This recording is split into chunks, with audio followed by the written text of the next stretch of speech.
बाद ये मेरी पहली पोस्टिंग थी और सबसे पहले मैंने सारे अनसॉल्व केसेस की फाइलें मंगवाई और उन्हें स्टडी किया। इन केसेस में से ये एक केस था जो मुझे लगा दोबारा जांच होनी चाहिए इसमें।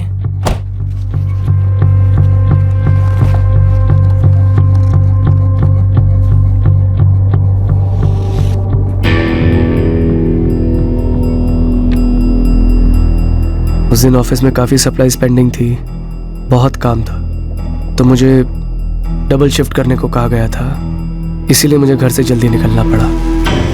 मैं सुबह 6:30 बजे नाश्ता कर रहा था।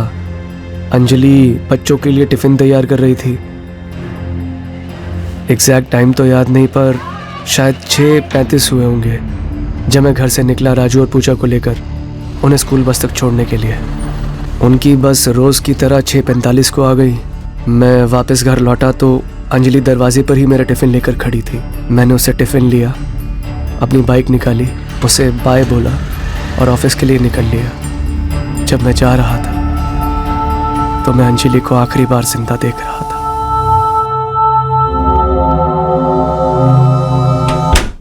मैं घर पर खाना बना रही थी, कुछ 12:45 हुआ होगा जब अचानक मैंने राजू और पूजा की चिल्लाने की आवाजें सुनी। शांति आंटी, शांति आंटी, शांति आंटी, शांति आंटी, शांति आंटी। राजू, पूजा, क्या हुआ? मम्मी जमीन पर पड़ी आंटी। बहुत खून भी निकल रहा है आंटी। मैं तुरंत उनके साथ उनके घर गई। दोनों बच्चे बुरी तरह से हिले हुए थे। बच्चों ने कहा काफी खून बह रहा था। मैं घबराते हुए घर में दाखिल हुई। अंजलि बेडरूम में पड़ी हुई थी, लग नहीं रहा था कि जिंदा है। दिख रहा था उस पे। देखो मैंने आज राजू भैया को फिर से हरा दिया रेस पे। Mummy, mummy, mummy.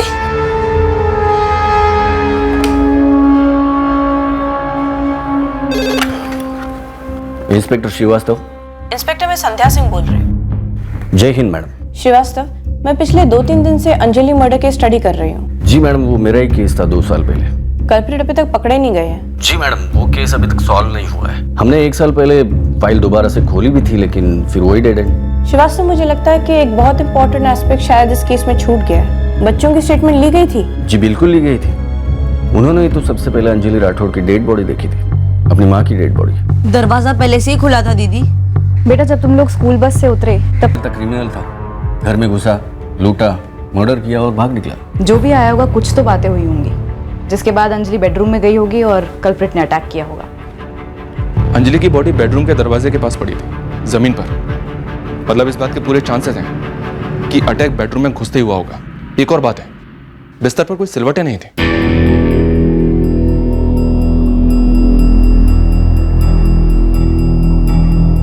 निखिल का कहना है कि रोजमर्रा वाला ही दिन था, डबल शिफ्ट करके अगले दिन घर लौटने वाला था। क्या इसमें कुछ है? डबल शिफ्ट, 24 घंटे के बाद घर लौटना। हम एक बहुत बड़े एक्सपोर्ट ऑर्डर को पूरा करने में काफ़ी पीछे चल रहे थे, इसलिए मैंने अनाउंसमेंट की थी डबल शिफ्ट की 13 अप्रैल को। निखिल राठौड़ के बारे में कुछ बताएंगे? 6 साल से काम कर रहा है, काफ़ी अच्छा वर्कर है, very hard working, dedicated and honest. घर में कोई परेशानी? शादीशुदा जिंदगी में कुछ ठीक ना चल रहा हूँ? पर्सनल लाइफ में मैंने कभी दखल दिया नहीं, लेकिन लंबे अरसे से जब कोई साथ काम करता है, उस आदमी का बेसिक नेचर, उसके घर का माहौल, सबका मोटा मोटा अंदाजा तो लग ही जाता है। लेकिन निखिल की लाइफ में ऐसा कोई टेंशन दिख नहीं रहा था। सर, मुझे नहीं पता कौन पहचान वाला आया था या आने वाला था।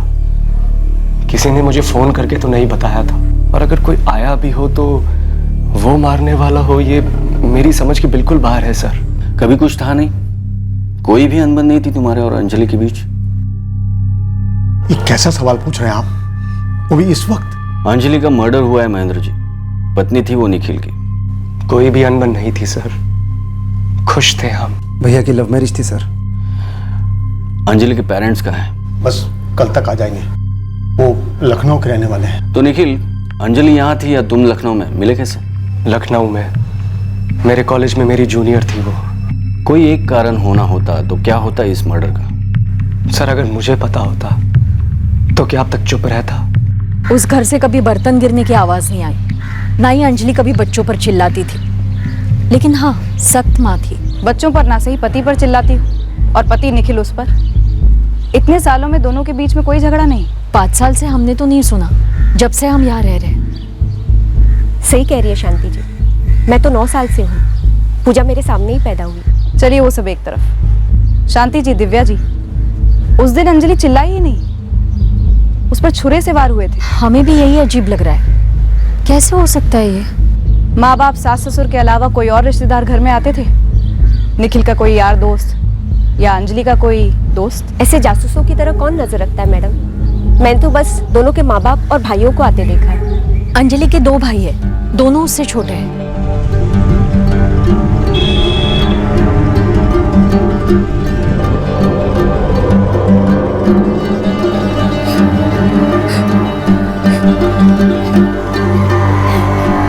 मेरा किराए का रूम है सर, नित्य विहार में। अपने भाई के साथ नहीं रहते हो? जी, निखिल की अपनी गृहस्थी थी और करण का अपना काम, इसलिए दोनों अलग रह रहे थे। जब 2 साल पहले मैं कुशीनगर से यहाँ गोरखपुर आया था तो 3 महीने के लिए भैया के साथ उनके घर पर ही था। और इसके बाद भी जब भी मेरे मकान की लीज खत्म होती थी तो नया मकान मिलने तक मैं भैया के साथ ही रुकता आया हूँ। अंजलि का अपने घर वालों के साथ, अपने भाइयों के साथ कैसे रिश्ते थे? अच्छे थे सर, इकलौती बहन थी दोनों भाइयों की। हिंदी भी नहीं हुई, भैया टूट चुके हैं, बच्चों का रो रो के बुरा हाल है। और आप सर कभी भाभी के अफेयर के बारे में पूछ रहे हैं, कभी भैया के अफेयर के बारे में पूछ रहे हैं। अफेयर्स के बारे में नहीं पूछता, अभी सीधा सवाल पूछता हूं, अंजलि का मर्डर किसने किया करण? सर ये मैं कैसे बता सकता हूं? तो फिर सवाल कैसे करने हैं और क्यों करने हैं, ये तुम हम पर छोड़ दोगे? निखिल भैया अंजलि भाभी से बहुत प्यार करते थे और भाभी भी उनसे उतना ही प्यार करती थी। हमारा दामाद निखिल, हम हमेशा से बहुत खुश हैं उससे। हमारी बेटी अंजलि भी बहुत खुश थी उससे।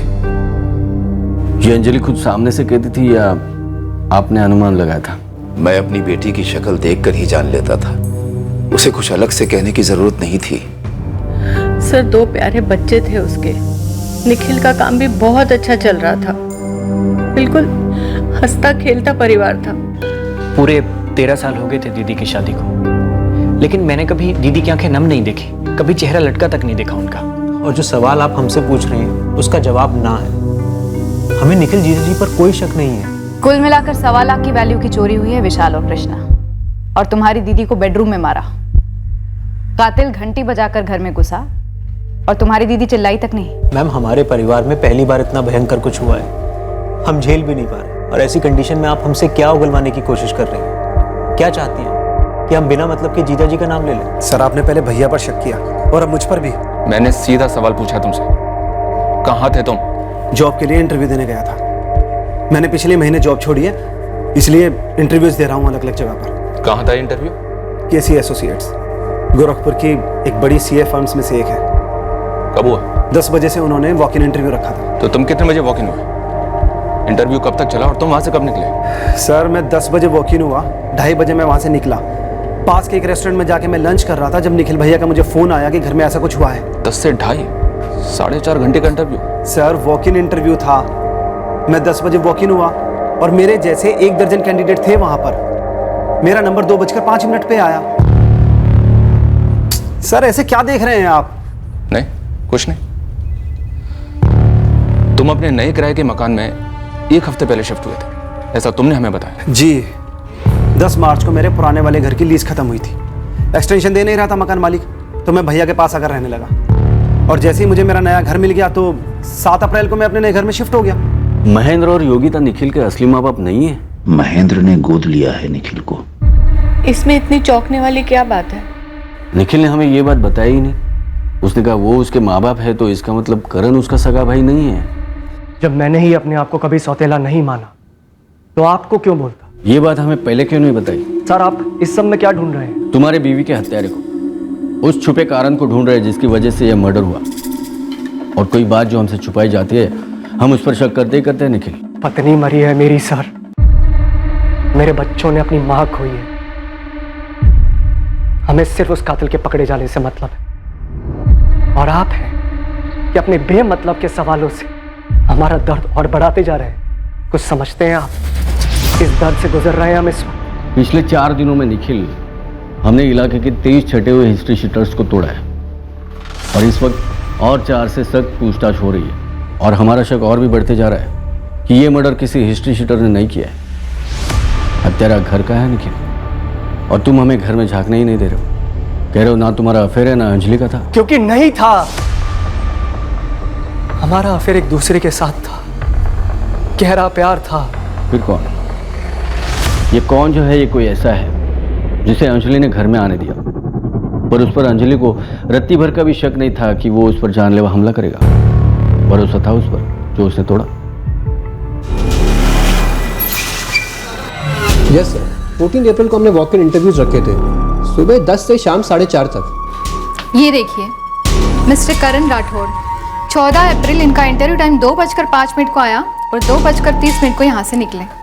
करण कब आया था यहाँ? सुबह 10 बजे? यस सर, साइनिंग है।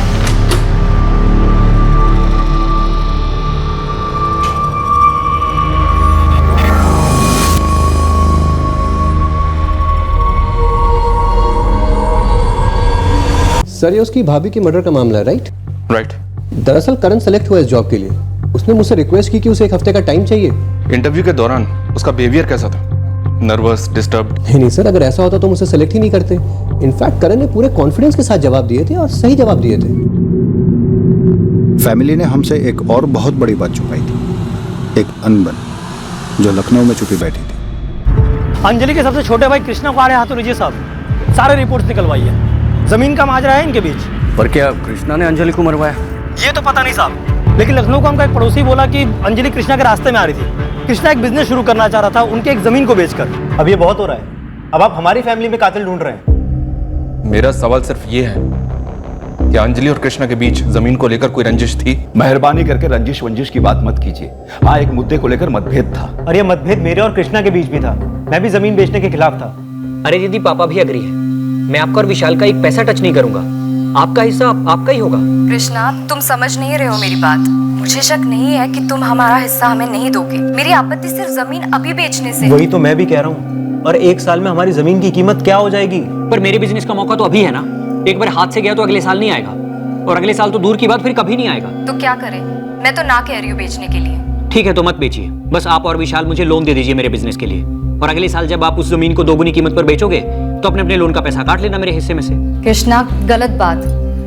ये तो तुम सर पे बैठकर अपनी मर्जी चला रहे हो भाई। दीदी, ये बात मैं भी बोल सकता हूँ कि तुम दोनों मिलकर मेरे बिजनेस प्लान को नाकाम कर रहे हो, साजिश कर रहे हो मेरे खिलाफ। ठीक है, लेकिन इन्हें करने दो जो ये करना चाहते हैं। मैं भी वही करूंगा जो मेरे लिए सही है। फिर मुझे मत कहना। सर वो कोई धमकी नहीं थी, मेरा मतलब था मार्केट से लोन उठाना ज्यादा इंटरेस्ट पर, लेकिन मैं कोई मर्डर वर्डर की नहीं सोच रहा था। ये तो तुम अब कह रहे हो, जबकि तुम्हारी दीदी का मर्डर हो चुका है। सर मेरी अपनी दीदी थी, अपनी दीदी। उनको मारने से पहले मैं खुद मर जाता। Please sir, please. ये कोई इनसाइड जॉब नहीं है जैसा कि आप सोच रहे हैं। मैं जानता हूं कि आप लोगों को फ्रस्ट्रेशन के कातिल नहीं मिल पा रहा, मगर इसका मतलब ये तो नहीं होगा ना कि उसकी फ्रस्ट्रेशन आप मेरे फैमिली मेंबर्स पे निकालेंगे। कृष्णा थोड़ा गर्म दिमाग का है, लेकिन मैं अपने भाई को बहुत अच्छी तरह जानता हूं सर। मुझसे ज्यादा लाड तो अंजलि ने किया है कृष्णा को, सबसे छोटा जो है। और सर आपको यह भी बता दूं कि मेरी दीदी खुद मेरे लिए लोन का इंतजाम कर रही थी, और वैसे भी विशाल भी तो जमीन बेचने के खिलाफ था ना, तो इसका मतलब अगला नंबर उसका होता। ऐसा होना भी कोई नई बात नहीं है। सर आप कातिल ढूंढ रहे हैं या बकरा? निखिल राठौड़, अंजलि राठौड़, करण राठौड़, विशाल सिंह और कृष्णा सिंह, इन सभी के कॉल रिकॉर्ड स्कैन किए। कोई भी कॉल नहीं है इनके कॉल रिकॉर्ड्स में जिस पर शक किया जा सके। और दोनों परिवारों में से भी कोई किसी पर शक नहीं कर रहा है। क्या हम लोग इनसाइड जॉब पर कुछ ज्यादा ही फोकस कर रहे हैं? हो सकता है ये कोई रैंडम क्रिमिनल था। तो फिर उसके भी कोई सुराग होने चाहिए। हमने कितने हिस्ट्री शीटर्स को तोड़ा है, पूरे यूपी के जोरियों को खंगाला, मगर हाथ कुछ नहीं लगा। और ये अगर राह चलता क्रिमिनल होता शायद गोरखपुर के बाहर का, तो फिर वो यही हाउसिंग कॉलोनी की इसी एक घर की डोरबेल क्यों बजाता?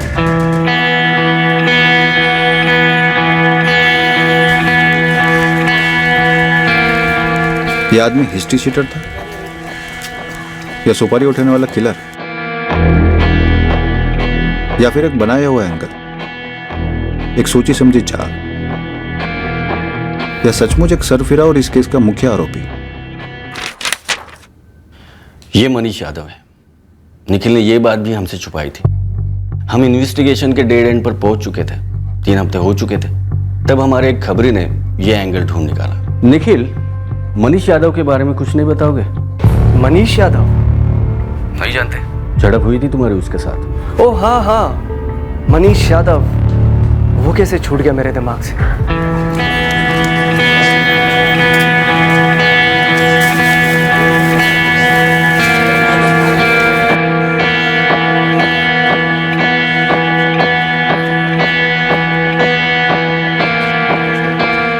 उठा ली? कोई जरूरत नहीं है। कैसी हो तुम? ठीक। क्या बात है? मुझे तुमसे कुछ कहना था। कल से तुम मेरा पीछा कर रहे हो ना? कल भी तुम मार्केट में थे। क्यों कर रहे हो मेरा पीछा? वही, मुझे तुमसे कुछ कहना है। क्या? मैं तुमसे शादी करना चाहता हूँ। क्या बकवास कर रहे हो तुम? तुम्हें दिखाई नहीं देता मैं शादीशुदा हूँ? दिखता है ना, पर तुम मुझे सपनों में दिखती हो, मेरे बाहों में दिखती हो, तुम मुझे हर जगह दिखती हो। मेरे लिए बनी हो तुम। अंजलि, बहुत पहले से मैं तुम्हारी जिंदगी में हूँ और तुम मेरी जिंदगी में। देखो, मेरा पीछा करना बंद कर दो।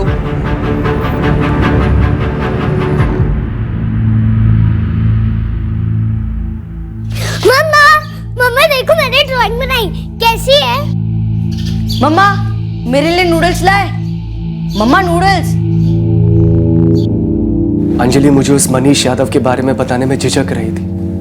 मुझे उससे वो बात निकलवानी पड़ी थी। क्या हुआ निखिल? कल क्या है पूजा की क्लास में? क्या है?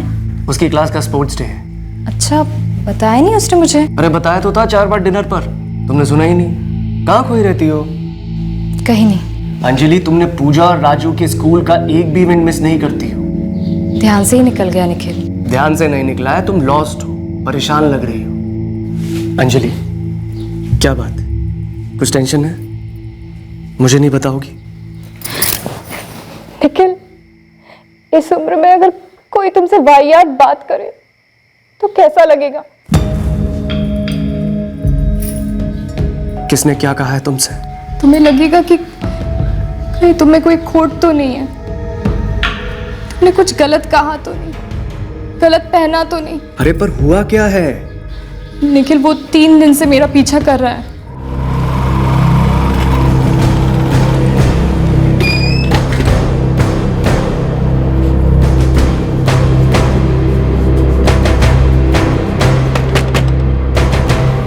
मनीष यादव यहीं रहता है? आप बुलाओ उसे। अरे पीछा करेगा? अरे पहले बताओ मुझे क्या हुआ, नहीं तो पुलिस को फोन कर दूंगा। फोन कर पुलिस को। जिंदगी भर के लिए जेल में होना चाहिए।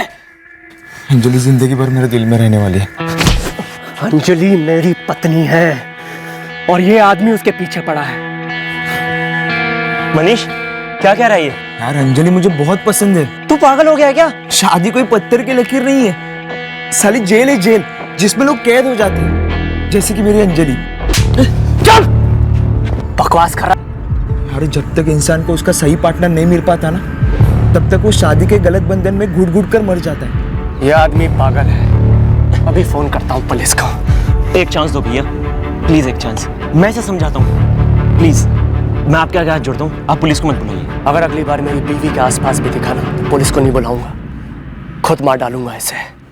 पर सर, ये तो 2 महीने पुरानी बात है, उसके बाद से तो कभी कुछ नहीं हुआ। हुआ नहीं या अंजलि ने तुमसे कुछ कहा नहीं? सर, अगर कुछ हुआ होता तो वो मुझे जरूर बताती। काश तुमने भी हमसे शुरुआत में ही कहा होता। मनीष को भाग जाने का इतना वक्त नहीं मिलता। मनीष यादव की बात छुपाई गई थी या ये बात छूट गई थी, इस बारे में भी हमें डाउट था।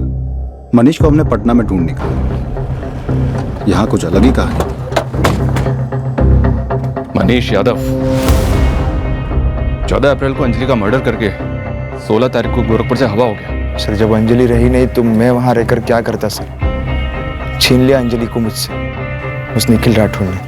ए साइको लवर, यहाँ मैं अपने पे उतरा ना तो खोल के रख दूंगा तुझे। सर, उससे अच्छा मुझे मार ही दो ना। जिसके प्यार का मर्डर हो गया वो जीकर भी क्या करेगा सर?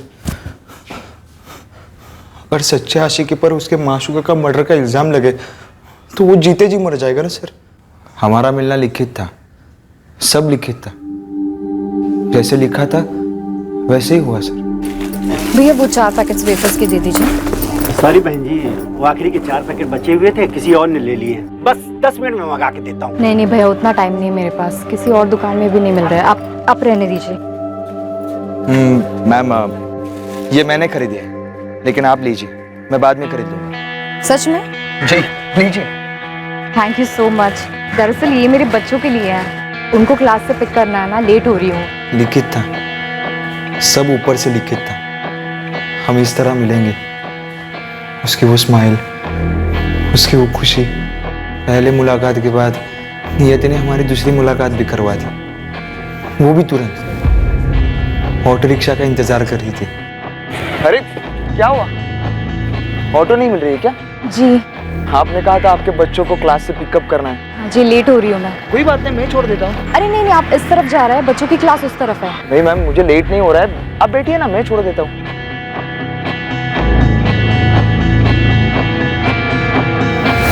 पास बैठा हूँ, बहुत करीब।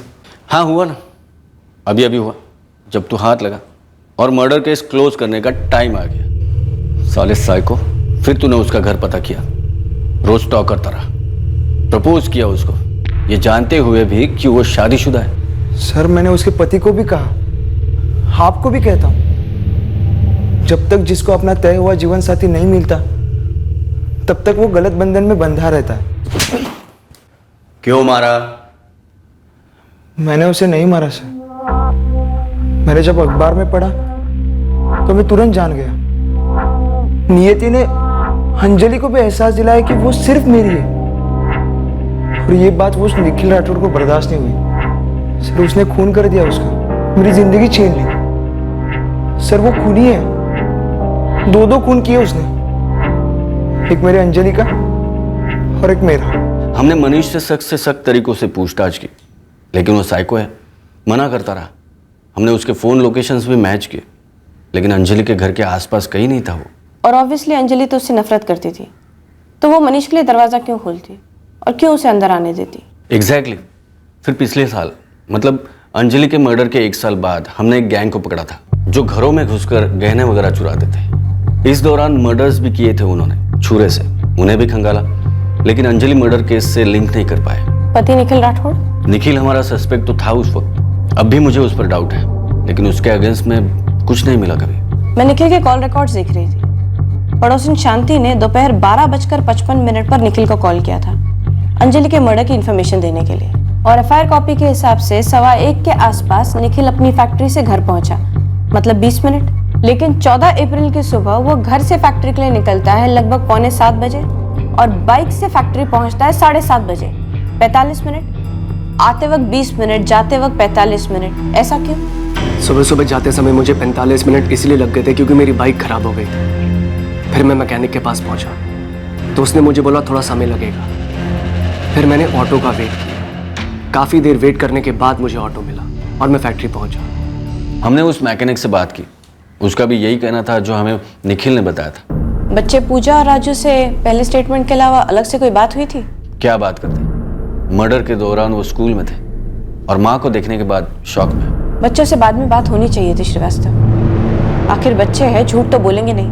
पति पत्नी के बीच अगर कोई झगड़ा था, रंजिश थी, तो बच्चे काफी कुछ बता पाते, ये आपको कोई बाहर वाला या पड़ोसी नहीं बता पाता। हमें नहीं लगा था बच्चे इस बारे में कुछ बता पाएंगे। श्रीवास्तव, बच्चों से दोबारा बात कीजिए, बच्चों को पता होगा कि घर में कौन आता जाता है, घर पे किसके साथ क्या इक्वेशंस है। करण, जिसका अक्सर आना जाना रहता था निखिल के घर में, उसने भी निखिल और अंजलि के बीच कोई भी झगड़ा होने की बात को मना किया था। अंजलि ऐसी मालूम नहीं होती जो अपने निजी सेंसिटिव मामले अपने देवर के साथ डिस्कस करे, निखिल भी नहीं करता होगा। एज पर निखिल स्टेटमेंट, ये मनी स्टॉकर वाली बात भी अंजलि ने उसे काफी देर से बताई थी। जब निखिल ने देखा कि वो परेशान है, पूछा, तब बोली। शायद ऐसी कोई बात होगी जो अंजलि को परेशान कर रही हो और बच्चों ने नोटिस की हो।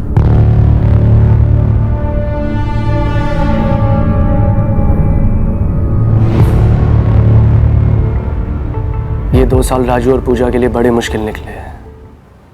मैंने एक भी बार उनकी माँ के बारे में उनसे बात नहीं की है। मैं नहीं चाहता कि राजू और पूजा फिर से वो दिन याद करें। उन्होंने अपनी माँ को खून से लथपथ देखा था, बहुत गहरा सदमा लगा था उन्हें। बड़ी मुश्किल से उन्हें उससे बाहर ला पाया हूँ। मैं समझ सकता हूँ निखिल, लेकिन उनकी माँ के हत्यारे आज भी आज़ाद हैं। जानता हूँ सर, और मैं खुद चाहता हूँ वो पकड़ा जाए। मगर मैं ये नहीं चाहता कि राजू और पूजा फिर से वो दिन याद करें। मतलब तुम नहीं चाहते कि अंजलि के हत्यारे पकड़े जाए? बच्चे उस हत्यारे को नहीं जानते हैं सर, उन्हें कैसे पता होगा? और अगर पता होता तो आपको पहले नहीं बता देते। निखिल वो शायद अब कुछ बोले, उस वक्त काफी सदमे में थे। हमने भी उनसे कुछ बात नहीं की थी। अब हम दोबारा से उनसे पूछेंगे और हम पूरी केयर लेंगे, उन्हें कोई तकलीफ कोई सदमा ना लगे। बात तब करनी चाहिए थी 2 साल पहले, पर अब तो करनी ही पड़ेगी।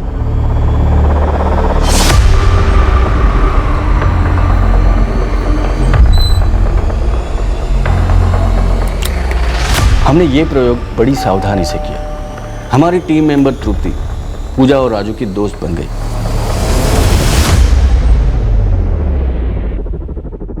वो रोज उन्हें मिलती, उनके स्कूल के होमवर्क प्रोजेक्ट में हेल्प करने लगी। कुछ ही दिनों में ऐसा मेलजोल बन गया उन तीनों के बीच कि बच्चे तृप्ति के साथ खुलकर बातें करने लगे।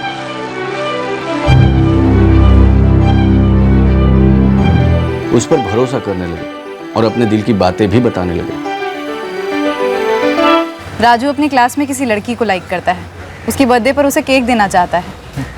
अब मैं कोशिश में हूँ कि मैं किस तरह उसकी मदद करूँ। तृप्ति, अब मुद्दे पर आने का वक्त आ गया है। तृप्ति, मुश्किल तो होगा, पर क्या करें, करना तो पड़ेगा, और जल्दी। हमें पता करना होगा कि क्या वो ऐसा कुछ जानते हैं जो हमें हत्यारे तक पहुंचा सके। जी सर। तुमने निखिल में कोई बात नोटिस की? कोई हड़बड़ाहट, डर, कुछ भी? एक्चुअली नहीं सर। अगली मीटिंग में पूछ लो बच्चों से कि क्या उनके माँ बाप के बीच में कोई टेंशन थी। हमें नहीं पता था कि मर्डर के 2 साल बाद हम ये जो कोशिश कर रहे थे इसका कोई ठोस फायदा होने वाला था या नहीं।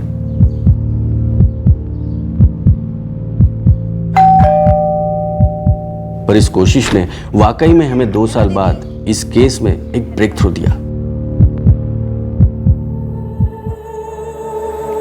सॉरी बेटा, मैं तुम लोगों से फिर से वही बात कर रही हूँ। इट्स ओके दीदी, एक्चुअली मैंने मम्मी पापा को कभी झगड़ते नहीं देखा। तुम्हारे पापा भी यही कहते हैं। बहुत प्यार था ना दोनों के बीच।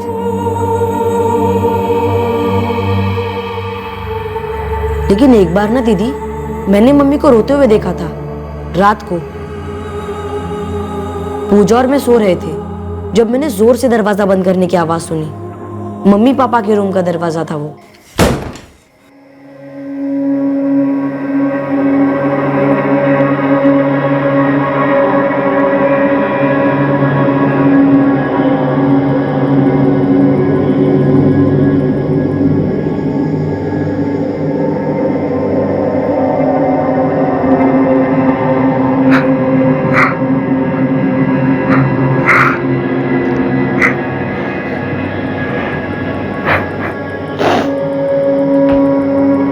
मम्मी, क्या हुआ? आपने दरवाजा इतनी जोर से क्यों बंद किया? कुछ नहीं बेटा, वो हवा से बंद हो गया होगा। तू जा, सो जा। आप रो क्यों रहे हो? कुछ नहीं बेटा, वो मुझे पापा की याद आ रही थी ना, इसीलिए आंसू आ गए। तुम जाओ, सो जाओ। तुम्हें लगा मम्मी झूठ बोल रही थी? याद करके बता सकते हो बेटा, ये कब की बात है? मम्मी की डेथ के कुछ दिन पहले, 5-6 दिन पहले, मे भी 7 दिन पहले।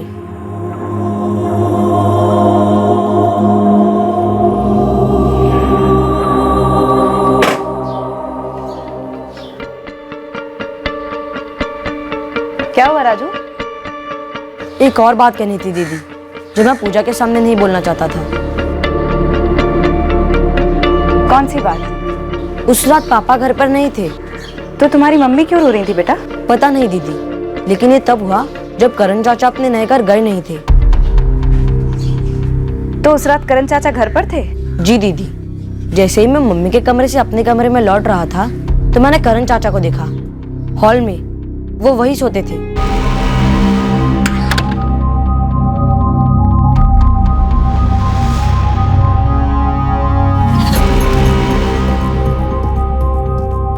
और दूसरी सुबह तुम्हारे करण चाचा अपने नए घर चले गए थे? जी, लेकिन मुझे नहीं पता उस रात क्या हुआ था दीदी।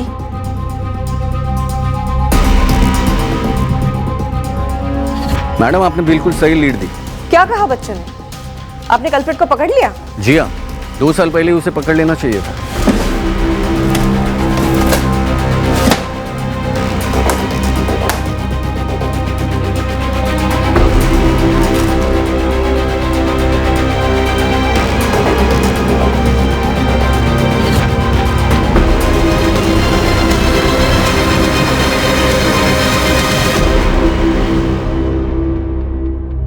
सर, करण को उस दिन घर जाने के लिए मैंने ही कहा था।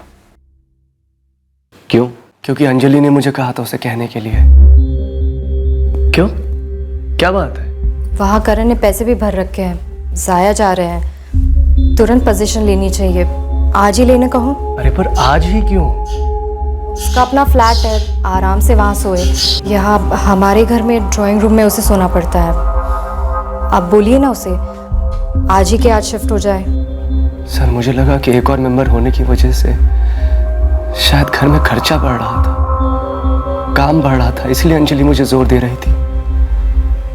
और मैं घर में कोई बखेड़ा खड़ा करना नहीं चाहता था, इसलिए मैंने करण को बोला तुम शिफ्ट हो जाओ। पर सर, अब ये क्या बोल रहे हैं? करण मेरे सगे भाई से बढ़कर है। अंजलि उसकी भाभी थी, उसका इतना लाड प्यार करती थी वो। गलत है सर ये? नहीं निखिल, करण के घर की तलाशी में हमें अंजलि के गहने मिले हैं। करण ने ही अंजलि का मर्डर किया है।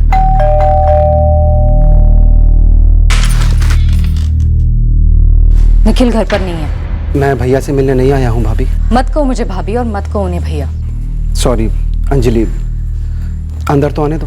माफी मत मांगो, तुम बस चले जाओ यहाँ से और फिर कभी यहाँ मत आना। ना, माफी मांगने आया हूँ, माफी लेकर जाऊंगा।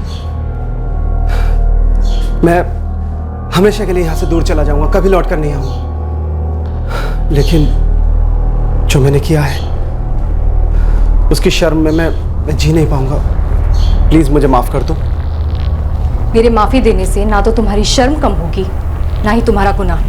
तुमने जो कुछ भी किया है ना, वो माफी के काबिल नहीं। तुम जाओ यहाँ से। तुम इंटरव्यू के लिए 10 बजे पहुंचे, एक ही समय 2 जगह कैसे थे? मुझे डर था कि मेरी भाभी एक ना एक दिन भैया को सब कुछ बता देगी, फिर मेरे और निखिल भैया के सारे रिश्ते टूट जाते, मेरी थू होती। मतलब तू अंजलि को मारने के इरादे से ही वहां गया था? पूरी प्लानिंग मर्डर की थी? जी।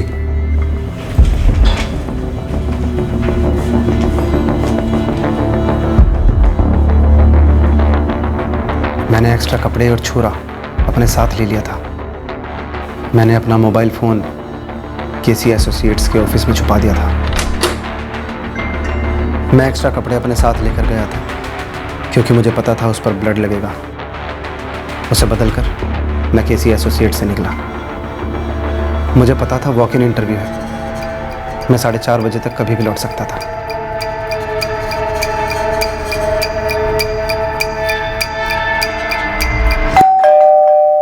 अपनी भाभी की तरफ तुम्हारा गलत इरादा भी दिया, जॉब मिल भी गई। इतना शांत दिमाग, कैसे आदमी हो तुम?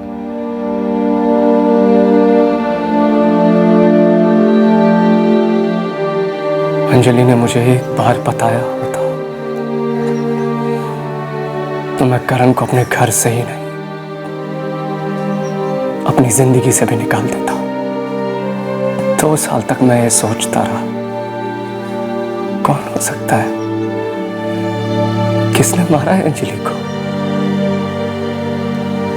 लेकिन ये कभी नहीं सोचा था कि करण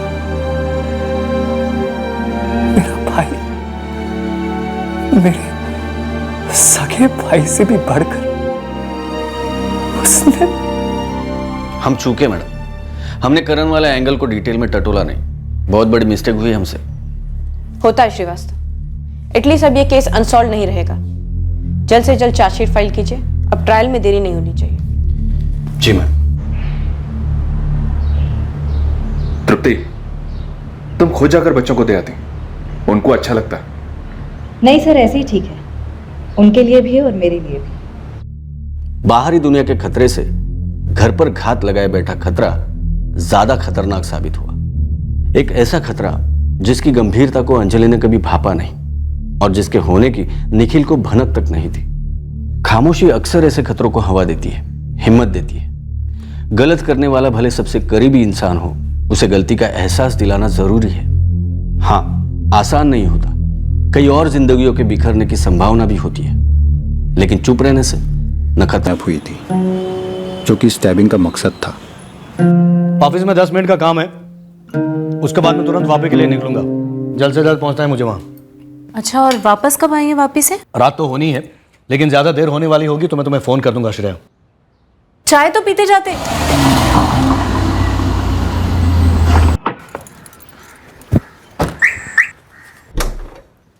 अजय, अजय आया सर।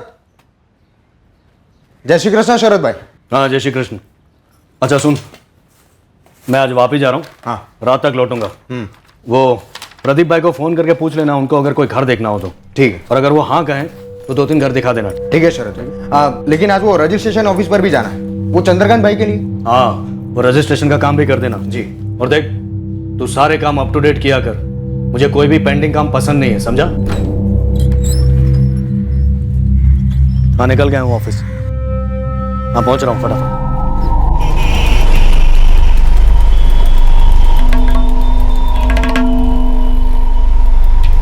मम्मी, टहलने जा रहा हूँ, आधे घंटे में लौटूंगा।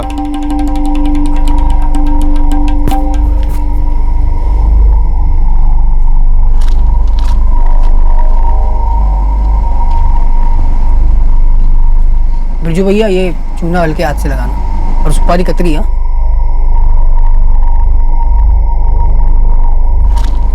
राजेश पान खाएगा? ना पंकज, तू खा ले, मैं ठीक हूँ। कैसे गुजरा था राजेश? सर, मैं भी वही दुकान पे पान खा रहा था सर। कुछ 10:35 बजे मैं घर पे लौट रहा था और तभी मैंने ये हादसा होते देखा। तुमने बाइक वाले को देखा पंकज? मतलब उसका चेहरा? नहीं सर, नहीं देख पाया सर। उसका चेहरा कपड़े से ढका हुआ था, पीले रंग के कपड़े से सर। और मैंने देखा कि राजेश उसे बेनकाब करने की पूरी कोशिश कर रहा था सर। बाइक का नंबर नहीं देख पाया सर। पंकज, कुछ भी याद हो, एक आध लेटर? नहीं सर, मैं नहीं देख पाया सर। सर, मैं पूरा हिल गया था सर, इतना खून बह रहा था कि कुछ सूझबूझ ही नहीं रहा। ना ना, आप पेशेंट से नहीं बात कर सकती हैं। कुछ ज्यादा सीरियस है क्या डॉक्टर? जबरदस्त ब्लड लॉस हुआ है, उसके सारे इंटरनल ऑर्गन्स डैमेज हो चुके हैं। उसके बचने के चांसेस कितने हैं, सर्वाइवल रेट क्या है, ये सब इस वक्त हम कुछ नहीं बता सकते। किसी से मिलने जा रहे हैं, ऐसा तो कुछ कहा नहीं था राजेश भैया ने।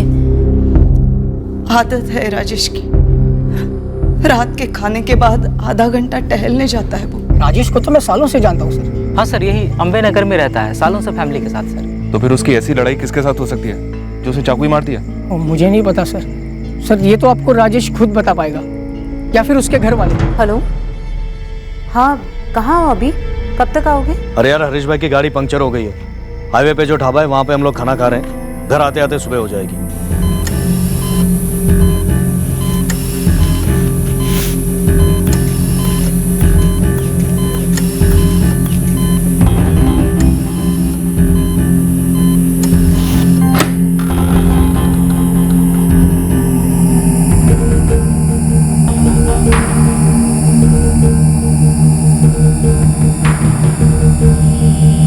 मेरी बात तो सुनो सर। अरे साहब, कल रात में बाहर गया ही नहीं हूँ। अरे वो लोग किसी का भी नाम लेंगे और आप लोग ऐसे ही उठा के लेके जाएंगे। हमें धक्का क्यों दे रहे हैं? सब जानवर क्या हम? अरे कहाँ लेके जा रहे हो? मेरे दिमाग में एक ही नाम आ रहा है, अमित जोशी। अमित जोशी रहता कहाँ है? हमारे ही मोहल्ले में। उसका मेरे बेटे राजेश के साथ झगड़ा हुआ था। सर, मेरी गाड़ी राजेश की गाड़ी को सिर्फ टच करके निकली थी और गर्मा गर्मी में तू में हो गई। सर, दिमाग फुल टॉस हो गया क्या मेरा, जो छुरा घोप दूंगा। प्रीति, क्या तुम्हें भी यही लगता है कि अमित जोशी ने तुम्हारे भाई राजेश को चाकू मारा होगा? क्यों? तुम्हारे पिताजी तो दावे के साथ उसका नाम ले रहे हैं। पता नहीं मैडम, मुझे बस ऐसा लगता है कि अमित ऐसा नहीं करेगा। नहीं पहनता। क्या करेंगे आप? कुछ खास नहीं, जबरदस्ती बनाएंगे, तकलीफ होगी सिर्फ तुझे। साहिब, मेरे पड़ोस में जतिन है, जतिन उदेशी, दोस्त है मेरा। उस दिन सर हम दोनों साथ में बैठकर मेरे घर के बाहर 11:30 बजे तक गप्पे लड़ा रहे थे। और जब बिरजू पान वाला खबर लेकर जा रहा था राजेश के घर, सर हम दोनों को सामने से होकर गुजरा था। खबर सुनते ही सारा मोहल्ला इकट्ठा हो गया परिमल रोड पर तू नहीं गया। सर, मैं हमले के वक्त था ही नहीं और नहीं हमले के बाद था। मतलब मैं वहां पर था ही नहीं सर, तो मैं क्यों पहनूं ये? सर देखिए, मुझे ये नाटक नहीं चाहिए। नाटक नहीं चाहिए, इसीलिए तो कह रहे हैं पहन ले। निर्देश चौकटे पे प्लास्टर भी चढ़ सकता है। सर चल पहन ले। बैठ। गुरु, तुम इस प्रीति का बैकग्राउंड चेक करवाओ। ये अमित का बचाव कर रही है, लेकिन हमें लगता है कि अमित इन्वॉल्व है। वो जानता था कि राजेश खाना खाने के बाद टहलने निकलेगा।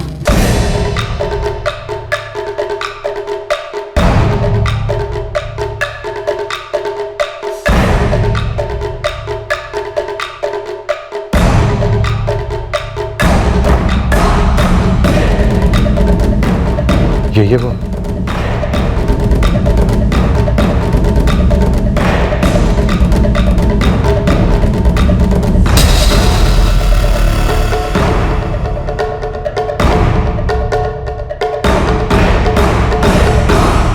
देखिए, फिलहाल ब्लीडिंग तो हमने रोक दी है, पेशेंट को होश भी आ चुका है, पर इस वक्त हम ये नहीं कह सकते कि वो पूरी तरह से खतरे से बाहर है। अभी हम राजेश से बात कर सकते हैं डॉक्टर? मैं सिर्फ 5 मिनट दूंगा, उससे ज्यादा नहीं। कौन था वो बेटा?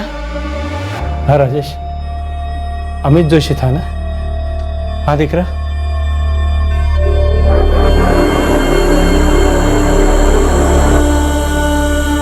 ना सर, मुझे नहीं लगता कि ये वो है। पक्का? अब बस भी करो ना साहब, वो ना कह रहा है और आप अब भी उसे हाँ बुलवा रहे हैं। सर, राजेश को होश आ गया है, बात करेगा। फैमिली वाले कह रहे हैं कि वो हमलावर को पहचानता है। मूव। अब मैं जा सकता हूँ? अभी नहीं भाई, उस राजेश को नाम तो लेने दे।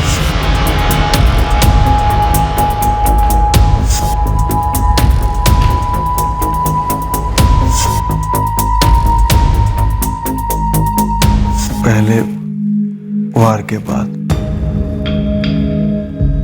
मैंने वो कपड़ा खींचा था। दोबारा मारने से पहले मैंने उसे देखा। कौन था वो राजेश? उसने मुझे जान से मारने की धमकी दी थी पहले। मैंने हल्के में लिया था। वो था कौन राजेश? कोई मोहल्ले का? पैसे, मेरे पैसे थे उसके पास।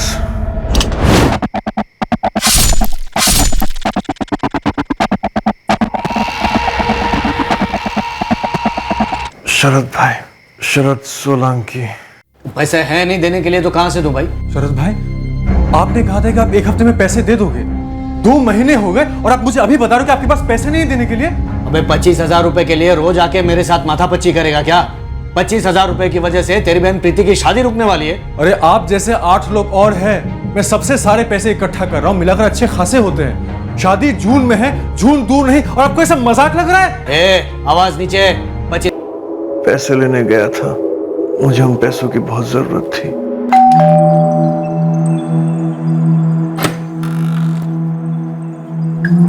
जी शरद सोलंकी, वो सो रहे हैं, क्या बात है? हम उन्हें उठाने आए हैं। मैं इस कुर्सी पे बैठ जाऊं? क्या है, सुबह 5:30 बजे लौटा हूं, मेरी आंख भी ठीक से नहीं खुल रही है। राजेश पर हमला करने के बाद कहाँ छुप कर बैठा था तू शरद? आपने चढ़ा रखी है या उस राजेश ने चढ़ा रखी है? ज्यादा शाना मत बन, समझा? जितना पूछा जा रहा है उतना जवाब दे। पुलिस स्टेशन है ये। शाना तो वो बन रहा है राजेश मेरा नाम लेकर। मैं कल वापी गया था, आज सुबह लौटा हूं। मैं वडोदरा में था ही नहीं, और अगर वडोदरा में होता भी तो मेरा क्या दिमाग खराब हो गया ये सब करने के लिए? वो हम कर देंगे, दिमाग विमाग सब खराब कर देंगे तेरा। फटाफट बोल, बाइक किसकी थी, चाकू कहां पर है, और वो पीला कपड़ा कहां पर है जिससे थोबड़ा ढका था तूने तेरा? आप लोग मुझ पर इल्जाम डालकर किसी और का नाम ढकने की कोशिश तो नहीं कर रहे हैं? राजेश की हालत क्रिटिकल है, समझा? क्रिटिकल हो या पॉलिटिकल हो, मुझे उससे क्या लेना देना? नहीं, मैं मानता हूं मुझे उसे 25,000 रुपए देने थे, लेकिन जब मैंने उसे दिए तो उसने कहा कि मुझे अभी नहीं चाहिए, आप शेयर बाजार में इन्वेस्ट कर दो, तो मैंने कर दिए। अब शेयर के प्राइसेस 25,000 से गिरकर 3,000 पे आ गए, तो उसमें मैं क्या करूं? ये सब बताया उसने आपको? वाह वाह वाह इंस्पेक्टर साहब, आप तो पूरी तैयारी करके आए हैं मुझे फंसाने के लिए। कितने पैसे खिलाए हैं राजेश ने ये सब के लिए? इतने खुले हाथ से थप्पड़ मत मारिए इंस्पेक्टर साहब, मैं कोई हवा का झोंका नहीं हूं, कमांडर खड़ा कर सकता हूं। पहन ले चुपचाप। सवाल ही नहीं उठता। और मुझ पर दोबारा हाथ उठाने के बजाय आप फोन उठाओ और नंबर घुमाओ मेरे पार्टनर हरीश वाघेला का और मेरे फाइनेंसर बचूभाई शाह का। वो भी गवाही देंगे कि मैं वापी में था कल। मैं और हरीश पिछले 6 महीने से वापी में ब्रांच खोलने की कोशिश कर रहे हैं। सुबह 5:30 बजे बेचारे थके हारे घर पर आए और आप लोग चोरों चक्कों की तरह उठा कर ले गए। समझ क्या रखा आप लोगों ने हमें? 10 मिनट में समझ गए थे हम आपके पति को कि वो क्या है और क्या नहीं। घर खाली कराने के लिए किस तरह धमकी देते हैं, क्या दादागिरी करते हैं, ये सारी हिस्ट्री आ चुकी है हमारे पास। काम है वो उनका, रियल एस्टेट में है वो। अरे लोग इतनी आसानी से पैसे नहीं देते, कभी कभी तो घर खाली नहीं करते। ये भी तो काम है, पैसे लेकर वापस न देना, धमकी देना, फिर अटैक करना। और इस बार तो उसने खुद ने पैसे हड़पे राजेश ठक्कर के, शेयर मार्केट में इन्वेस्टमेंट के नाम पे। सर इसलिए नहीं कि शरद मेरा दोस्त है और मेरा पार्टनर है, बल्कि इसलिए कि ये सच है कि कल हम दोनों साथ में ही थे वापी में जब ये हमला हुआ। मेरी गाड़ी में थे, हम दोनों आज सुबह ही लौटे। सब कुछ पहले से प्लान था ना? वापी जाएंगे, सबको बोल कर जाएंगे कि रात को लौटेंगे, फिर गाड़ी पंचर होती है, फिर सुबह लौटने का ड्रामा। तुम्हारी गाड़ी में क्यों गए? गाड़ी तो शरद सोलंकी के पास भी है ना? मैं मेरी गाड़ी लेकर गया था, इसलिए मेरी गाड़ी में हम दोनों साथ में गए। ऐसा कोई प्लानिंग नहीं था। सर आप क्या मुझे क्रिमिनल समझ रहे हैं क्या? सर शरद जैसा भी होगा, लेकिन इस प्लानिंग में मैं उसका साथ नहीं दूंगा। अरे हाँ साहब, आप बच्चू भाई को पूछिए ना, वापी में वो भी उधर ही थे। मेरे को काय को इस जमेले में घसीट रहे हो साहब? मैं वड़ोदरा नहीं आने वाला कोई बयान देने। हाँ अरे धंधे का टाइम है साहब, और एकदम साफ सुथरे धंधों से मालिक। झगड़ो मारामारी खून खराब यहाँ होता ही नहीं, क्योंकि मैं करता ही नहीं ना। समझा बच्चू भाई, लेकिन स्टेटमेंट तो देना ही पड़ेगा। शरद आप ही का नाम दे रहा है। वो कह रहा है कि कल रात तक वो आपके साथ था वहां वापी में। हाँ तो था ना, वो और हरीश दोनों आए थे यहाँ पर, लेकिन मैं ये राजेश को नहीं जानता। उनका आपस में क्या झगड़ा है, क्या लफड़ा है, मुझे नहीं मालूम। मैं आपसे अब भी कह रहा हूं, मैंने कुछ नहीं किया।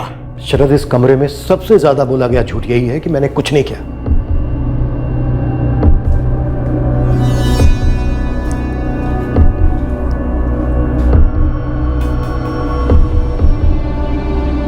सब क्या नौटंकी चल रही है? कौन है ये तोताराम गवाह जो आपका गाना गाएगा? है कौन ये? मेरी माँ भी बचपन में मुझे रोज धमकी देती थी साहब, लेकिन ऐसा थोड़ी होता है। धमकी दी तो बंदा करेगा। अबे ज्ञान नहीं चाहिए तेरा, वो है मेरे पास। मुझे सीधे सीधे जवाब चाहिए। उसने धमकी दी थी या नहीं? दी थी। और ये वापस जाने वाला बहाना, ये प्लान था क्या? मुझे किसी भी प्लान वान के बारे में कुछ नहीं पता है। शरद भाई ने बोला कि वो वापस जा रहे हैं, तो बस मेरे लिए उतना ही मतलब बनता है सर।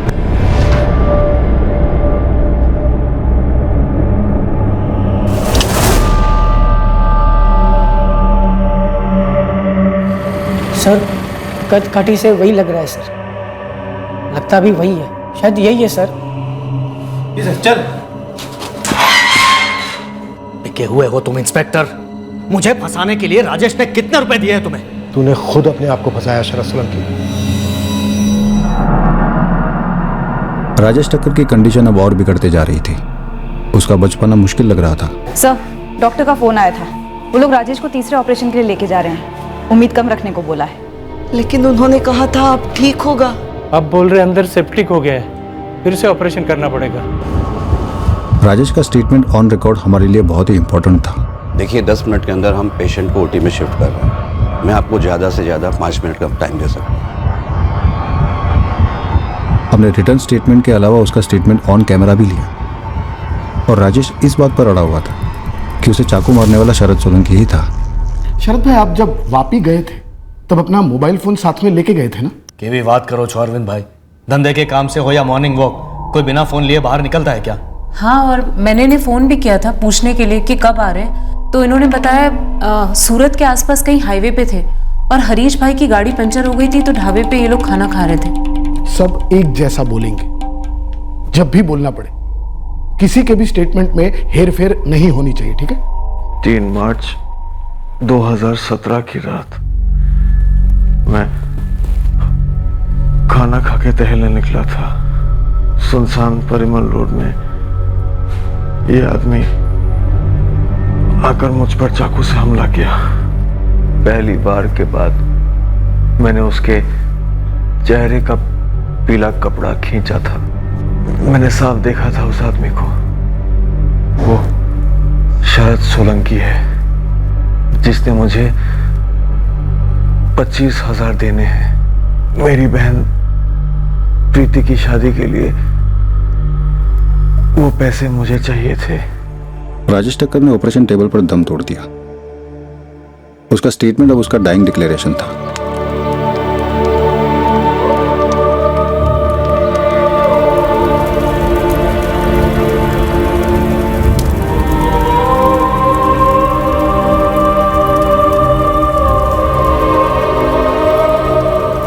आपके पास मेरे खिलाफ कोई सबूत नहीं है तो फिर आप मेरी जमानत का विरोध क्यों कर रहे हैं? ये केस अब अटेम्प्ट टू मर्डर से मर्डर में तब्दील हो गया, पर शरद सोलंकी अपने बयान पर अड़ा हुआ था कि उसने राजेश टक्कर को नहीं मारा। मुझे फंसाया जा रहा है।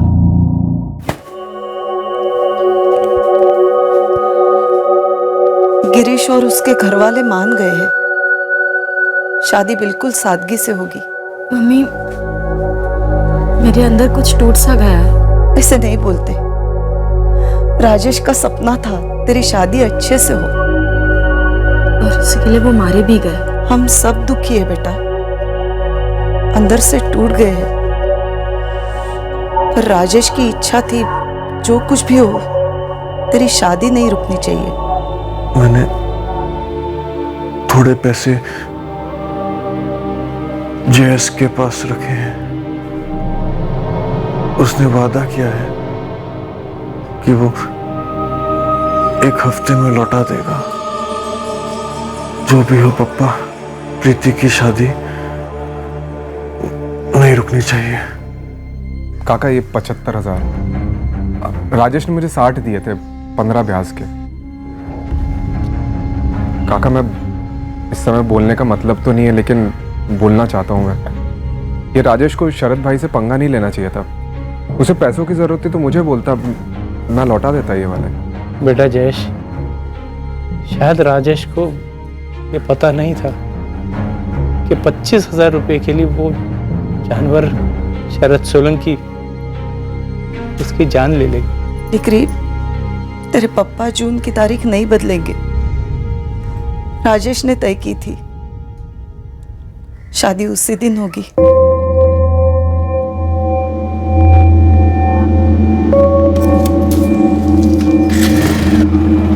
मैंने पूरे अंबे नगर को खंगाला।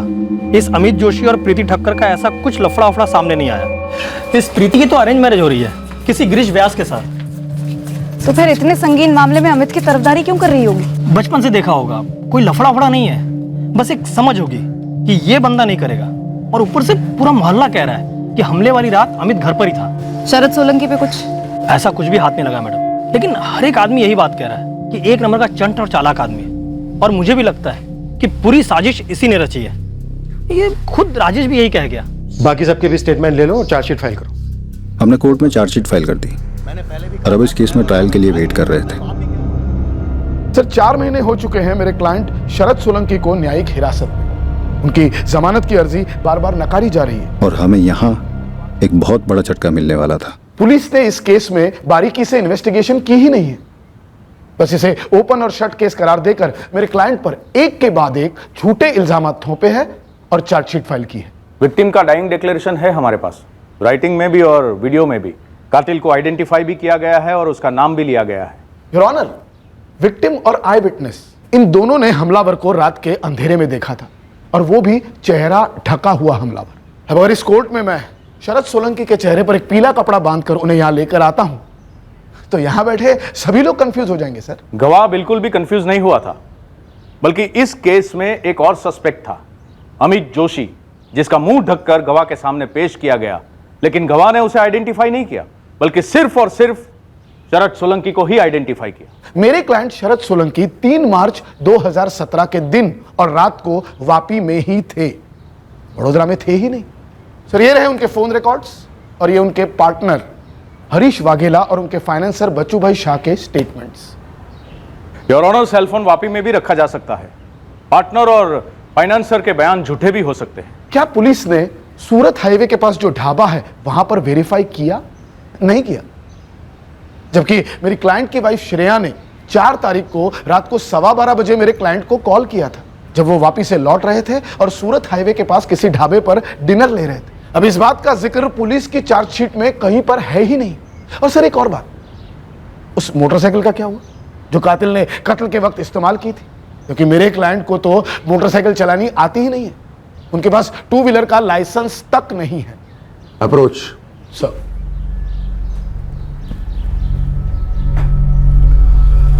देखो, विक्टिम का डाइंग स्टेटमेंट एक मजबूत एविडेंस है, ये बात आप दोनों एग्री करेंगे, लेकिन फैसला सुनाने के लिए ये काफी नहीं है। सर पुलिस के पास अब ठोस और कुछ भी नहीं, ये जो इन्वेस्टिगेशन है वो भी बहुत कच्ची रही है सर। इस चार्जशीट के बेसिस पर इस केस को ट्रायल पे ले जाना और एक्यूज्ड को बेल ना देना, ये बात बनती नहीं है सर। इन्वेस्टिगेटिंग ऑफिसर को कल कोर्ट में पेश करो। आज के जमाने में फोन रिकॉर्ड्स को सबसे ठोस सबूत माना जाता है, यह साबित करने के लिए कि कोई व्यक्ति किसी लोकेशन पर मौजूद था या नहीं। आपने एक्यूज्ड की फोन लोकेशंस और एक्यूज्ड और उसकी पत्नी के बीच हुई बातचीत को फोन रिकॉर्ड्स के थ्रू वेरीफाई नहीं किया। क्यों? क्योंकि सर हमें मजबूत अंदेशा हो रहा था कि एक्यूज्ड का वापी में होना, सूरत हाईवे पर होना, ये एक साजिश थी, प्लान था। फिर भी तहकीकात की कड़ियां जोड़ने के लिए आपको अपने हर अंदेशे को सबूत के साथ पेश करना था। सर विक्टिम ने मरने से पहले एक्यूज का नाम और कत्ल का मकसद दोनों साफ साफ बता दिया था। वो सब हम जानते हैं इंस्पेक्टर, लेकिन पीड़ित के बयान के अलावा इस केस से जुड़े हुए हर पहलू को वेरीफाई किया जाता है कि नहीं, ये पुलिस का रेगुलर प्रोसीजर है या नहीं है सर। ये कोर्ट इस केस को फिर से इन्वेस्टिगेट करने का ऑर्डर देती है। 3 हफ्ते के बाद हम इस केस को फिर से सुनेंगे। तब तक एक्यूज्ड, मैं संदिग्ध कहना चाहूंगा, संदिग्ध मौका वारदात पर मौजूद था, इस बात का ठोस सबूत आप पेश करेंगे इंस्पेक्टर। तब तक के लिए अदालत शरद सोलंकी को जमानत देती है।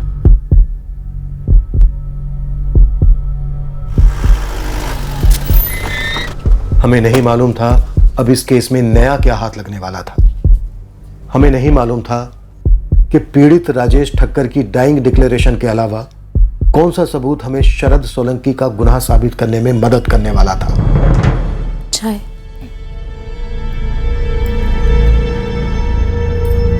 अविनाश भाई कह रहे हैं कि चिंता मत करो, लेकिन कैसे चिंता ना करो बताइए आप। कि आपको कहीं ढाबे का नया नाम तो नहीं सूझ रहा है? मैंने आपको जो भी बताया उसमें झूठ का एक कतरा भी शामिल नहीं है। मेरी शरद के साथ सिर्फ और सिर्फ धंधे में भागीदारी थी, उसकी निजी जिंदगी के बारे में मैं कुछ नहीं जानता हूँ। शरद रात को 12:45 पर सूरत हाईवे पर हरीश वाघेला के साथ जहां तुमने डिनर किया था, उस ढाबे का नाम क्या था? जय माता दी ढाबा।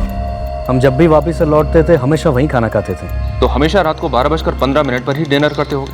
आपने दिल से ठान ली है कि मुझे गुनहगार साबित करना ही है, लेकिन उससे पहले आप एक बार जय माता दी ढाबा जाइए, उससे लगकर जो गराज है वहां भी इंक्वायरी कीजिए। हरीश भाई की गाड़ी का पंक्चर हमने वहीं बनवाया था। सर शरद सोलंकी के फोन की लोकेशन 3 मार्च की रात 12:15 बजे सूरत हाईवे पर ही है। अगर ये सब कुछ प्लान्ड है तो फोन लोकेशन तो वो होना ही था। श्रेया सोलंकी के फोन की लोकेशन घर पर ही है, यहीं वडोदरा में। जी सर। फोन की लोकेशन X है तो जरूरी नहीं है कि फोन का मालिक भी वही हो। फिर भी हमें सूरत के हाईवे के पास वाले जय माता दी ढाबा जाना ही है, सबूत इकट्ठा करने की। शरद और हरीश वाकई में वहां खाना खा रहे थे, हरीश की गाड़ी में वाकई में पंचर हुआ था। अब की बार कोर्ट में डाउट की कोई गुंजाइश नहीं होनी चाहिए।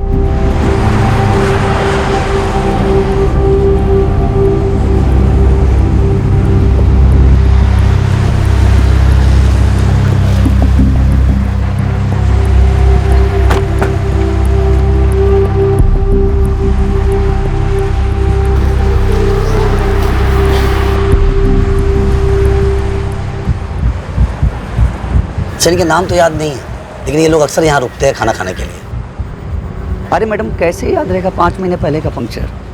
अगर कोई अनोखी गाड़ी होगी, बड़े आदमी की बड़ी गाड़ी होती तो फिर भी शायद याद आता। सर उतना भी याद नहीं है कि 3 मार्च की रात को 12:15 पे ये लोग आए थे कि नहीं आए थे। जरा सा भी याद नहीं है? नहीं सर, सॉरी। मेरी याददाश्त पंक्चर होगी तो क्या हुआ मैडम? ढाबे की CCTV को सब मालूम होगा, कैमरे में सब कुछ कैद होगा। हाँ सर, CCTV तो है। 3 मार्च की रात 12 बजे से 1 बजे तक की पूरी फुटेज निकलवाओ अभी। CCTV फुटेज ने एक बात साबित कर दी कि हमसे तहकीकात में वाकई में लापरवाही हुई थी। फुटेज देखकर हम दंग रह गए।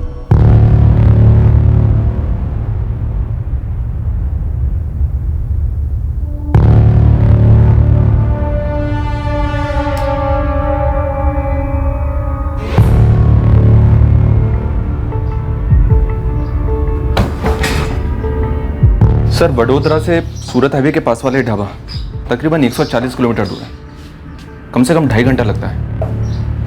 सर, राजेश पर हमला हुआ रात को 11 बजे वडोदरा में, और शरद इस ढाबे पर था रात को 12:05 पर। सिर्फ 1 घंटा 5 मिनट में वडोदरा से इस ढाबे पर पहुंचना तकरीबन नामुमकिन है। सर, फुटेज में रात 12:15 बजे शरद फोन पर बात करता हुआ नजर आ रहा है। उसकी वाइफ का फोन था। उसके और उसकी वाइफ के कॉल रिकॉर्ड्स में एक कॉल शो भी हो रहा है।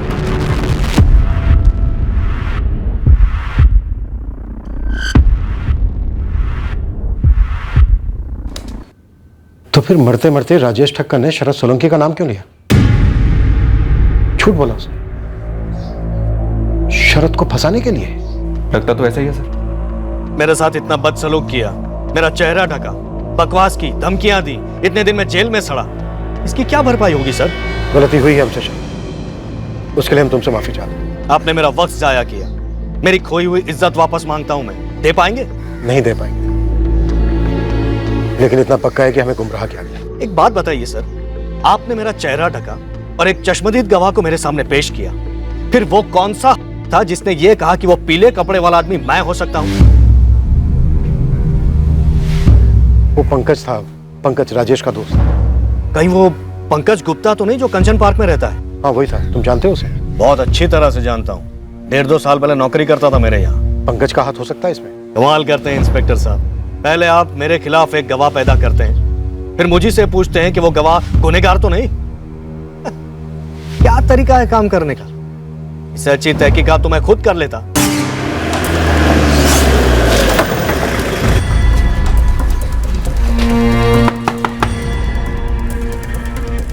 पंकज गुप्ता को बुलाओ। वो कौन है? और तू कौन है? सर, मेरा नाम नितिन कुमार है और मैं यहाँ 3 महीने से किराए पे रह रहा हूँ। अपने मकान मालिक का फोन नंबर दे जल्दी।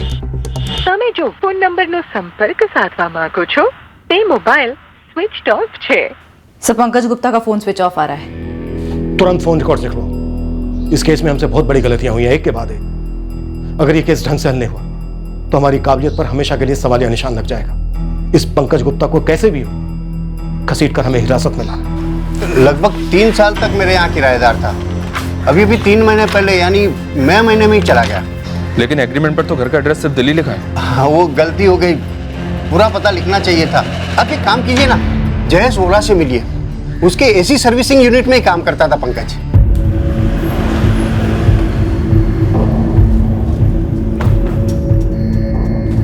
जयेश्वर तुम ही हो? हाँ जी साहब। क्या हुआ साहब? ये पंकज गुप्ता ने नौकरी छोड़ दी क्या? साहब वो तो मई महीने में अपने घर चला गया था। दिल्ली? हाँ जी दिल्ली। दिल्ली का एड्रेस है? नहीं साहब। क्या हुआ साहब? राजेश ठक्कर को जानते हो तुम? वही राजेश ने जिसका मर्डर शरद सोलंकी ने किया है ना। झोल है कुछ, और ये हमें पंकज से जानना है कि झोल क्या है। पंकज को मैं पिछले 1.5 साल से जानता हूँ, जब से उसने शरद भाई की नौकरी छोड़ी थी और मेरे पास काम मांगने आया था। इससे ज्यादा मैं उसके बारे में कुछ जानता नहीं साहब। ऐसा भी क्या हुआ था? राजेश का तो समझ में आता है, लेकिन पंकज आपको इसमें क्यों फंसाना चाहता था?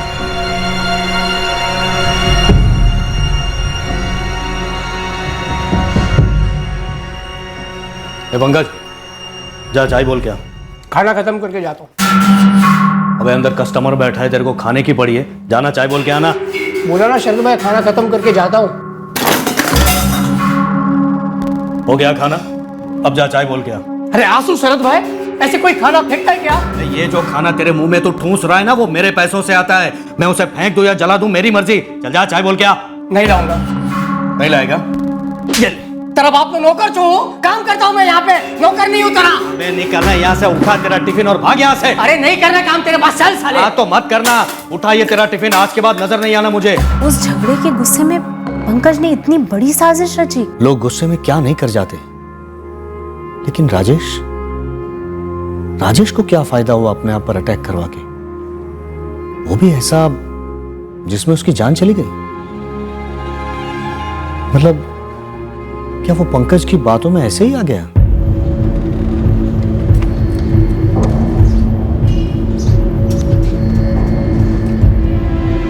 सर इस बार वाकई में हम लोग बहुत बुरी तरह चूके हैं। ये पंकज के फोन रिकॉर्ड्स हैं सर, पूरा कच्चा चिट्ठा इसमें है, पूरा खेल उसी ने रचा था सर। क्या खेल? सर हमने राजेश पे अटैक की टाइमिंग 11 बजे की पकड़ी थी, क्योंकि पंकज ने 11:03 पे कंट्रोल रूम में फोन किया था। आगे?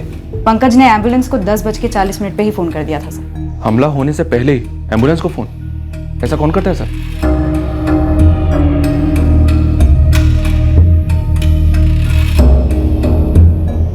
हेलो, यहाँ परिमल रोड पे अम्बेनगर के पास एक एम्बुलेंस भेजिए। एक आदमी पर चाकू से हमला हुआ है, बहुत खून बह रहा है, जल्दी भेजिए। तो पीले गमछे वाला बाइक पर आया हुआ हमलावर मनगढ़ंत हो सकता है। लेकिन सर राजेश इस प्लानिंग में शामिल क्यों होगा? वो खुद के कत्ल का झूठ क्यों बोलेगा? शायद राजेश और पंकज के बीच में कोई साठगांठ हो, इस शरद सोलंकी को फंसाने के लिए। मतलब सिर्फ शरद को फंसाने के लिए राजेश ने खुद पर ऐसा हमला करवाया? राजेश ने झूठा बयान दिया? जी, शरद सोलंकी उस रात उस वक्त वडोदरा में था ही नहीं। पर क्यों? प्रीति, कविता जी, राजेश ने अपनी जान गंवाई, झूठा बयान दिया। क्या पंकज के साथ उसकी कोई साठगांठ थी? कैसी साठगांठ? मैडम मेरे भाई की जान गई है। ये तो पंकज गुप्ता ही बता सकता है, लेकिन राजेश के मरने के बाद से वो फरार है। हमें पता चला है कि वो दिल्ली का रहने वाला है। क्या आप लोग जानते हैं कि वो दिल्ली में कहाँ रहता है?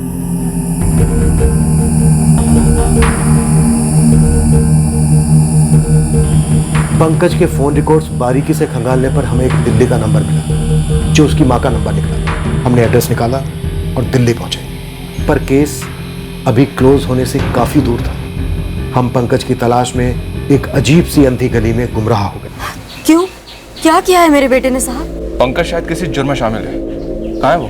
वो मई महीने में आया था घर पे वडोदरा से, पूरा 1 हफ्ता रहा यहाँ, बिल्कुल मायूस। उसने घर से बाहर एक कदम तक नहीं निकाला था। क्या हुआ है बेटा? अरे कुछ तो बोल।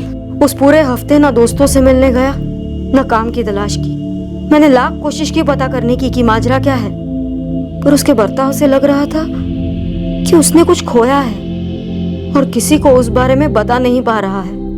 पंकज इस वक्त कहाँ हो सकता है शीला जी? घर से निकलते वक्त उसने एक शब्द नहीं कहा था। मैं जब वो यहाँ से निकला उसके बाद से कोई कॉल किया आपको उसने? नहीं ना, तभी तो मैं इतनी परेशान हूँ। मैंने कितने बार फोन लगाया उसे, पर उसका फोन बंद ही आ रहा है। सर पंकज की माँ के फोन रिकॉर्ड चेक करें, वो सही बोल रही है। फोन टैपिंग पर डाल दिया उसने। उसने कहा पंकज मायूस था। हाँ। सर ये बंदा जो हुआ कहीं उसे लेकर बहुत दुखी तो नहीं हो गया? और प्लान क्या था इसका और राजेश का मकसद क्या था?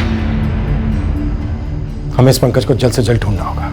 साहब मेरी ऐसी कोई दोस्ती नहीं थी उससे जो नौकरी छोड़ने के बाद मुझसे कांटेक्ट करे। जयेश, मुश्किल घड़ी में इंसान हर किसी के दरवाजे पर दस्तक देता है। अगर तुम्हें उसका फोन आए तो उसे बोलना नहीं कि हम उसे ढूंढ रहे हैं, बस हमें इन्फॉर्म करना तुरंत। जी साहब जरूर, आपको बोलने की जरूरत नहीं साहब। साहब लेकिन एक बात समझ नहीं आ रही, ये पंकज और राजेश ने ऐसा किया क्यों?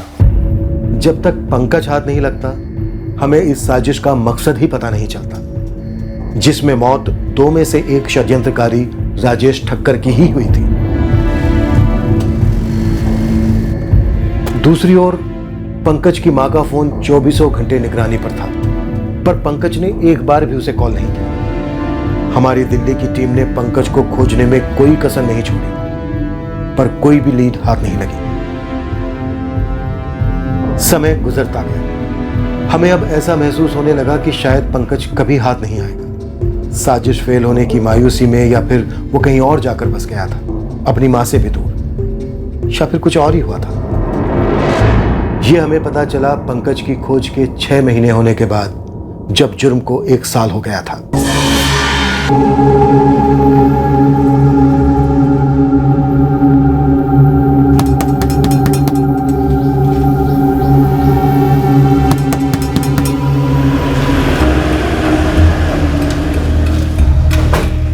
नहीं साहब, पंकज ने फोन किया ही नहीं साहब, और मुझे नहीं लगता कि आगे भी फोन करेगा वो। बिल्कुल सही करे तू जयेश, पंकज आगे तुझे कॉल करेगा भी नहीं, जरूरत ही नहीं पड़ेगी उसे, क्योंकि तुम दोनों जेल में साथ में रहोगे, बातें तो आमने सामने ही हो जाएंगी। साहब मैं कुछ समझा नहीं साहब। लॉकअप में चल साले, सब समझाता हूँ तुझे, चल। अरे हद है साहब, साहब पंकज को पकड़ नहीं पा रहे तो मुझे बकरा बना रहे साहब आप। पंकज को धर लिया हमने और उसका मुंह भी खुलवा दिया, अब तेरी बारी है। हमें नहीं मालूम था कि राजेश मर जाएगा। वो हमारे प्लान में था ही नहीं। ये हमें कौन कौन लोग शामिल थे पंकज? मैं और वो जयेश वोरा। क्या?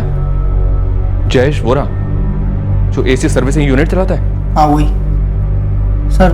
वो भी शरद भाई को जान से मार देना चाहता था। उसने ये काम मुझ पे सौंप दिया, लेकिन मैं नहीं मार पाया। हथियार के इंतजाम के बाद भी मुझसे नहीं हो पाया। जयेश भाई ठोक दिया? अबे ठोक दिया क्या कुत्ते को? नहीं जयेश भाई, ये साले मेरे हाथ कांप गए। कितना पैसा खर्च किया मैंने बंदूक खरीदने में पता है? हाथ कांप गए। साला दिमाग खराब कर। और तुझे भी पैसा दिया ना मैंने? निकाल, एक एक पैसा निकाल। सो पैसा करो जो जयेश भाई। भेज दिए दिल्ली अपनी माँ को मैंने। अब सब कुछ रेडी होने पर भी तू नहीं कर पाया ना? नहीं मार पाया। जाओ ना फिर आप जाके मार के आओ। अगर मैं कर पाता तो तुझे काम क्यों देता? और साला तू भी गुस्सा था ना उससे? हाँ लेकिन जयेश भाई खून करने जितना नहीं था। साहब ये शरद सोलंकी है ना, एक नंबर का इंसान है साहब। ये कोई दूध का दूल्हा नहीं है साहब। तेरी क्या दुश्मनी थी उसके साथ? साहब मुझे एक बड़ा कॉन्ट्रैक्ट मिल रहा था जिसके लिए पैसों की जरूरत थी, तो मैंने अपने गहने उसके पास गिरवी रख दिए साहब, जिसकी कीमत 8 लाख थी और उसने मुझे 5 लाख दिए साहब। 2 महीने क्या लेट हो गए उसके पैसे लौटाने में। मेरे गहने बेचने निकला था, 8 लाख के गहने साहब। जैसे तैसे हाथ पैर मार के मैंने उसके पैसे लौटा भी दिए, तब भी मेरे गहने वापस नहीं कर रहा था।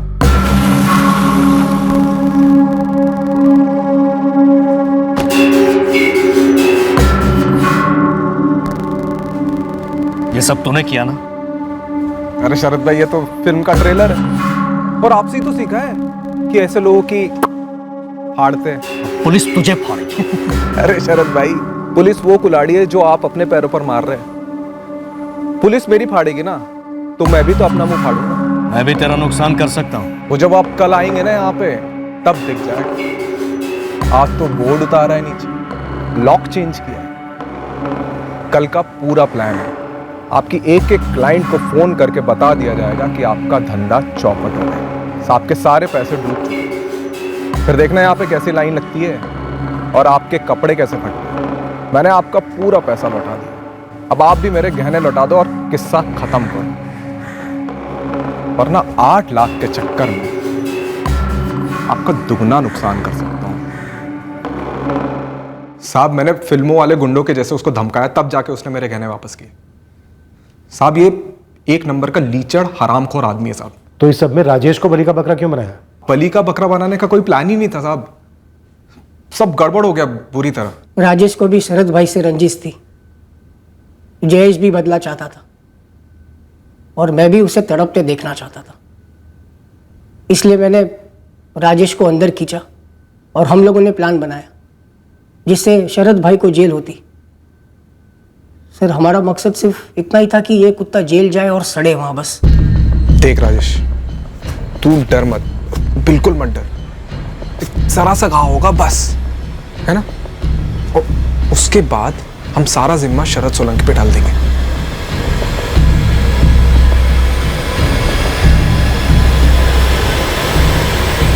मैं तैयार हूं, लेकिन मुझे 50,000 चाहिए।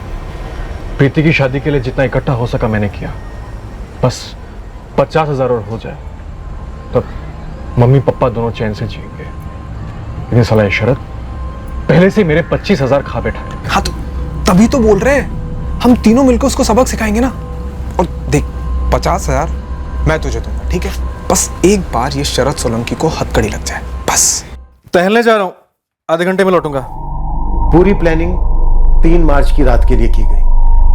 राजेश रोज की तरह खाना खाने के बाद टहलने निकला, पर इस बार साजिश के तहत वो पान की दुकान के सामने से गुजरा जब पंकज भी वहीं था, ताकि बिरजू गवाह बन सके और पुलिस को एक रोजमर्रा की रात की कहानी बताए, जो दरअसल एक क्रिमिनल षड्यंत्र था शरद सोलंकी को फंसाने का।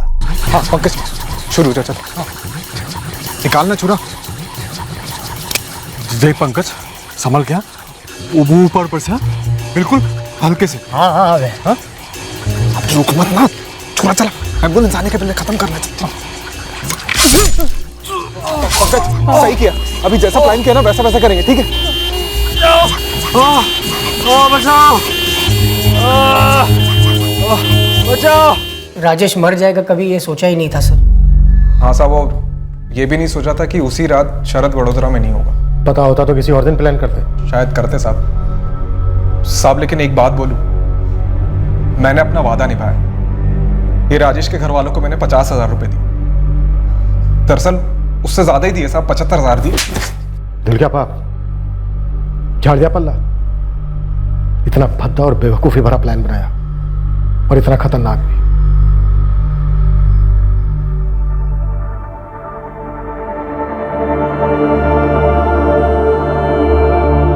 क्या हुआ? पंकज को पकड़ा? प्लान जयेश का था, वो मुझे फंसाना चाहता था। जयेश वो रहा अपना। हाय राम, अच्छा हुआ जो उस दिन आप वापिस चले गए थे। बच गया। इससे पहले उन्होंने मुझे मार डालने का प्लान भी बनाया था, हथियार भी खरीदा था उन्होंने। राजेश का परिवार उसकी इस साजिश में भागीदारी को कबूल ही नहीं कर पाया। वो भी उसने ये सब कुछ प्रीति की शादी के लिए पैसे जुटाने के लिए किया। एक भयंकर साजिश में शामिल हुआ जिसने उसी की जान ले ली। और लंबे अरसे तक हम भी इस केस में गुमराह होते रहे, क्योंकि हमारी इन्वेस्टिगेशन में वाकई में कुछ गंभीर खामियां रही।